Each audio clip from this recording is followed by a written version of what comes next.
You're such an asshole. How you kids doing? So one of the I don't watch the news, so it's kind of nice. It results in this kind of natural filter where only the very most newsworthy things get to me. Like Hamas did what? And Javier Milei, I don't know how to pronounce his last name. You guys all, hey, guess what happened to Argentina? And I had to look, and I see this guy, and I'm like, wow, it looks like a normal guy, not some polished cocksucker that the Argentinians normally elect. And I used to cover Argentina way back in the 90s. I think I was 20. God, was I 20? It was 20 something, long time ago. And the one thing I realized about Argentina as a group, as a country, as a group of people is you all just don't want to pay your money back. You just well, I remember reading Arusha's book, A Dead Bet in Paraguay, which is a great book, by the way. And he just traveled all around South America and Central America. And he was in some real shitholes like Guatemala, Honduras, just poor. And then he was like, and then we got to Argentina. It was really nice. A lot of some people are slightly more educated than the average bear. Be like, if they kept bailing on their student loans, well, the same moral calibers. Argentinians, meet your average American college student. You all don't want to pay for your shit. But why is it so nice there if they keep not paying back the international community? And I think they are now on the third banking crisis. There was a banking crisis in the 90s. There's a banking crisis in the aughts, tangentially related to the U.S. Housing bubble. I think now they're on their third one. And, oh, shit, what was I going to say about that? Oh, people are like, what if they're an international pariah? They're a parasite. They're thieves. That's what they are as a group. They're thieves. How's their economy so good? I'm like, they keep making off with $150 billion. That was the 90s dollars. Like, yeah, guess what, everybody? If I like hoodwinked you out of, billions of dollars, just me, not a country, not hundreds of billions. I just hoodwinked you out of like, say, $5 million. My house is going to look pretty nice. I'm going to have some nice things. It's like, yeah, you go to the country that just stole probably what is about $500 billion, maybe even more. I stopped paying attention, to stop following Argentina, but they've made off with $500 billion of other countries and other countries' people's money. All right. And so, yeah, it's nice. I think they must have somewhere that money must have bought something more long-term infrastructure projects. And so, not to bore you, but like any other country in the world, Argentina was filled with a bunch of let's try socialism. Let's anything and everything, including impoverishing themselves and not paying back people money. Oh, these politicians will promise us not the working and we still get the free shit. Let's see how it works. And that's it. And then their version of Hillary Clinton was the president not too long ago. Maybe this guy beat the guy. I don't know. But I remember looking at him like, that's the president now? I'm like, she was married to, what the hell, Nestor? I forgot the guy's name. He was the president when I was watching. Now his wife, ex-wife, I don't know. That whore is now or was the president. And I'm like, oh, there's no nepotism there. I bet you she didn't promise the stupid sheep of Argentina free shit. And now, whatever, what little I've read about the Argentinian economy, inflation is 150%. They also can't afford housing. And in a shock to me, I believe it's the Peronist government, the Argentinians stopped sucking the Peronist party's dick and realized that they were poor, and the policies of the socialists, just is call them what they are, the socialist, I don't care what flavor or variety, just happens to be Latin socialism, Latin free shit. And now I guess they got sick and tired of being poor. I'm waiting for the black community to have this similar epiphany and wake up and realize the Democrats aren't your friend, but they keep promising you free shit because reasons. And we all know that's really helped out the black community and the poor people in general. So you wanted me to do client wanted me to do a, what's it called? A Clarey test on Javier Milei. I apologize, it's not correct. And the guy, right off the bat, you look at him, it looks like a libertarian. But it looks like he had a job and he wasn't. I saw the videos of him being interviewed by this worthless pretty empty head. Like you could just look, please, dear God in heaven. I'll tell you, if I were to ever go into politics or ever have to be interviewed by someone in the media, I am not being, I wouldn't be interviewed by people in the media. I just do the video and the YouTube. Here's what it is. Okay, bye. Like if I was president, I'm not interviewing with ABC or CNN or Fox. I'm not talking to you people. You're going to edit and chop it up. I got you. Yeah, hi. Here's my speech. Okay, bye.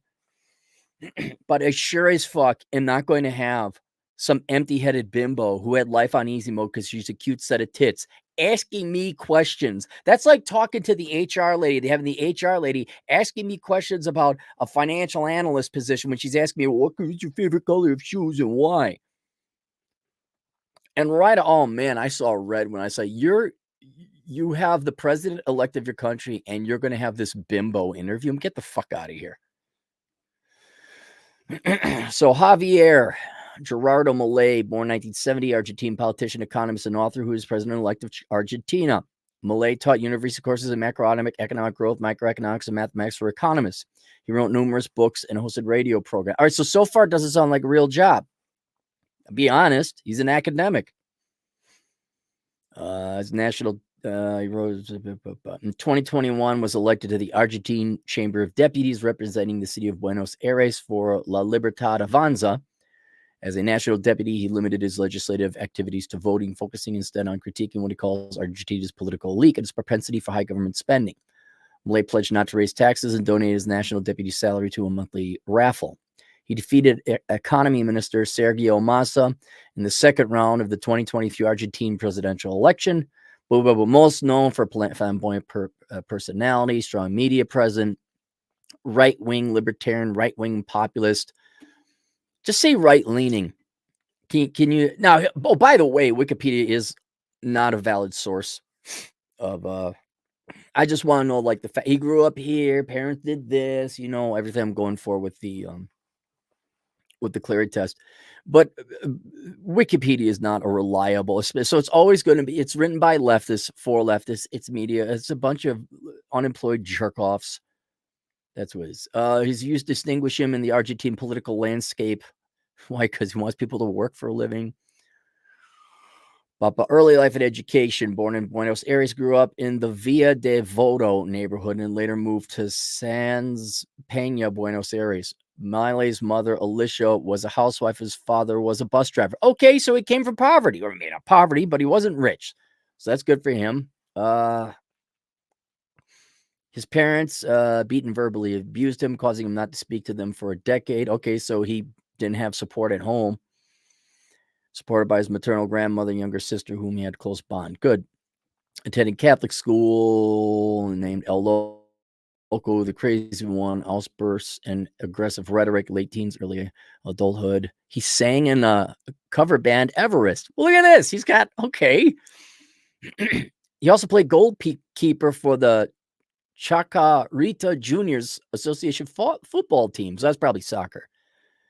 Until 1989, when there was hyperinflation in Argentina, he committed to a career in economics. The collapse of okay, so there's four. I wonder why there's hyperinflation in Argentina. And they do it every 10 years. Every 10 years.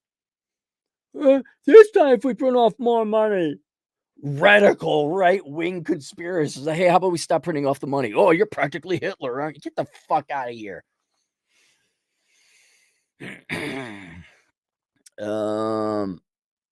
Collapse led become interested in economics and any study introductory and supply and demand, which he sought to be at odds with the ongoing hyperinflation. He said he saw people throwing themselves on top of the merchandise in a supermarket, began studying, obtained an economics degree. Okay, yeah, he's roughly my age. He's a little older. He got a degree in economics. That's worthless. From private university, 2 master's degree. And all right, so he has a point against him. He has a worthless degree. For over 20 years, he's been a professor. So wait, 89, 20. So what happened from 89 to 2003? What was he doing there? So he's a professor of economics, chief economist at Maxima AG, a private pension company. Okay, so he does have real-world working experience, a financial advisor. He's also senior economist at Hong Kong Shanghai Banking Corporation, Argentina. This guy's got chops, man. This is the type of, I thought he was just an academic. This is the type of guy that you would like to This is a real economist, is what I'm saying. He served as chief economist at several national and international government public bodies since 2012. I'm surprised people even hired him. Maybe Argentina is like a little more open-minded, maybe a little more libertarian. Like, well, yeah, we know he's libertarian whack, but he does good work. And little do they know libertarian whack means the guy who's right. Oh, is that why there's no food? Also a member of the B20 and a member of the Economic Policy Group of the International Chamber of Commerce and advisor on the G20 for 15 years. He worked at the private company Corporación America, was the chief economist and financial advisor to Eduardo Uranikian, Argentine billionaire baron of Armenian descent. Okay. He's an author and all that. Early political career. All right. During the 2010s, insults and foul language, aggressive rhetoric. Yeah, you need that. No one's going to look. That's how Trump got elected. Ted Cruz, I'm not sure name. Joke they're proposing to invite him for the 2024 debates. Oh, that's rise to prominence. In 2018, Milei called journalist Teresita Frias burro, literally donkey. It is used for ignorant or uneducated in Argentine slang after she criticized his ideological views as totalitarian. He refused to apologize. Good for him. Accused of exerting gender violence. Oh, yeah, what is that? Oh, it's the accusations, Wikipedia. And a court-mandated psychological examination. He had wrong think. Yeah, okay, so there's people, so the government doesn't like him. 2021. All right, so he hasn't been in office that long. National duty ship. Okay, so he hasn't been in office that long. All right. I think we got it all here. So he does have real world working experience. I want to know that there's a gap between the time he graduated to 2003 and he started working as he was a professor and did all the economic. What did he do in that time? He didn't come from wealth. He majored in something stupid. And what's he doing now? He just got into like 2021. He started office. So he's not a career politician. So he gets 1 point. That's it. And like me, he was an idiot. He majored in economics. Like thinking he had the exact, like, why is it that, why are we poor? Why am I poor? Why can't my parents afford things? I know, I'll go study money and finance. That'll make me rich or at least stable. Yeah, would I like to have a beer with him? Hell yeah. But I think we wouldn't learn anything new from each other. Like, yep. It's not, economics isn't hard. People either work and produce and you let them keep the majority of their wealth and private property, keep taxes low, or you don't. Or you try the latest version of socialism, version 2648B El Latino edition. There shouldn't be a field of economics. It should just be grow up and be a fucking adult. It is, like this idea of democracy, that the people are smart enough, but then it's like, okay, what is it? Dictatorship? You're like, yeah, I guess we're stuck with this. This is the curse of whatever you want to call it, the curse of progress, the curse of economics, is we're going to keep doing this over and over and over again. You're all going to get piss poor with 150% inflation over in Argentina, and you're going to put all this value on your fifi. You're going to keep dreaming. All you're going to keep dreaming about this world where you don't work.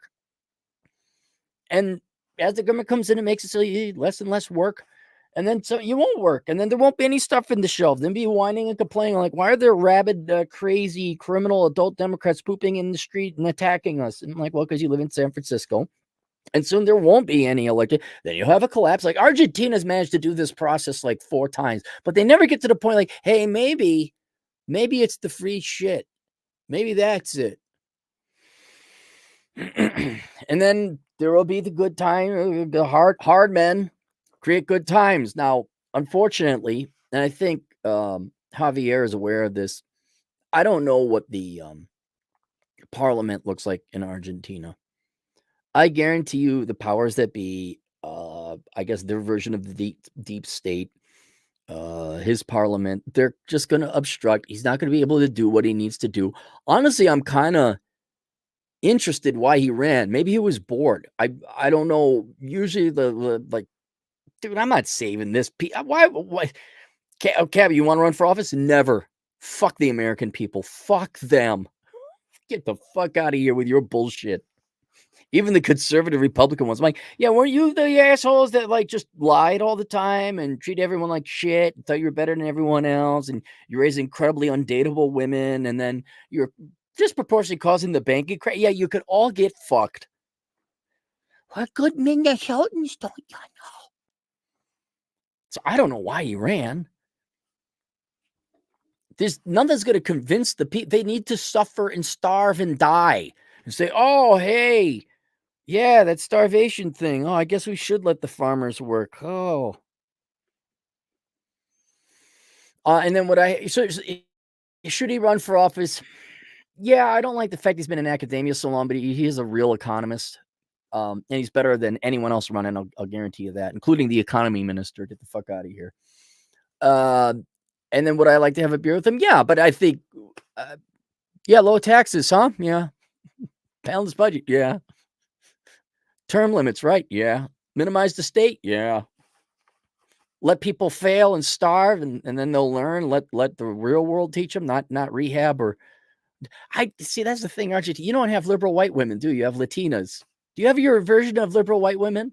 Like the preppy little women who are all going to say, do you have your version of Jessica Christ in Argentina? All the do-good rich girls from whatever the suburbs are in Buenos Aires. I can't help the people.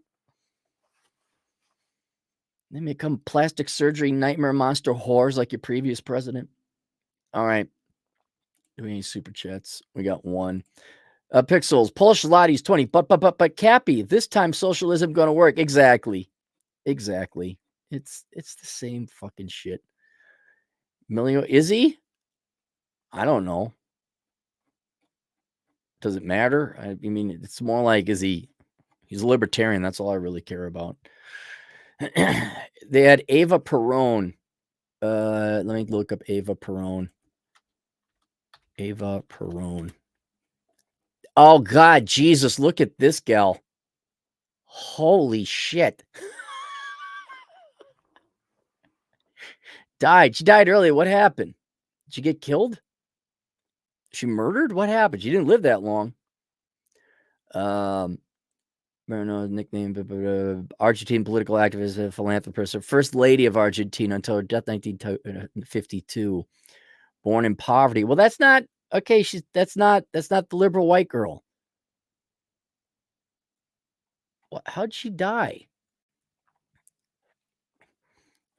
Moved to Buenos Aires. European tour. Well, she looks very regal. Declining health. Fainted in public underwent surgery. It was reported that she had undergone appendectomy. She was actually found to have advanced cervical cancer. Oh, that's too bad. Okay. That's why she died too early. I don't know if she came from poverty. I'm not going to go through it and do that. I was expecting a Hillary Clinton. Hang on. I want to look up the president of Argentina. I want to look up Alberto Fernandez. That's not the guy. Who? Cristina Fernandez. Okay, yeah, this gal. Yeah, Cristina Fernandez Kirchner. That's what it was, Kirchner. Oh, that worthless whore. Oh, what a despicable human being. Oh. Yeah, and then her husband, here he is. Oh, she divorced him. Oh, there you go. There you go. Oh, vile. Just vile. Alex Patino, a truck driver Latino agent in the field, $5. My sister-in-law claimed to be a feminist and she sucks at it. Too traditional. It's the funniest thing I've seen. Doesn't hate men at all. What? Well, what is she? She's just like the Me Too. Like, yeah, men are horrible. And then she goes, makes her husband a sandwich and is really nice to him. What? That's the saddest, is those girls who like deep down inside are like really nice gals and they're sweet and kind and they just want to get married and have a husband, maybe have some kids. and they make great wives great, but then yeah, I'm a feminist, and then all these guys like, oh man, like I don't want to date, I don't want to deal with that, I don't want to deal with that, and it could have been the greatest guy ever, but they wanted to do it because it was popular, like it was like a brand name. It said like Mosimo on a shirt, but they just, oh, I'm a feminist, yeah. Cancer, yeah, everyone pointing out the cancer. All right, that's it. We'll see you guys later. Toodles.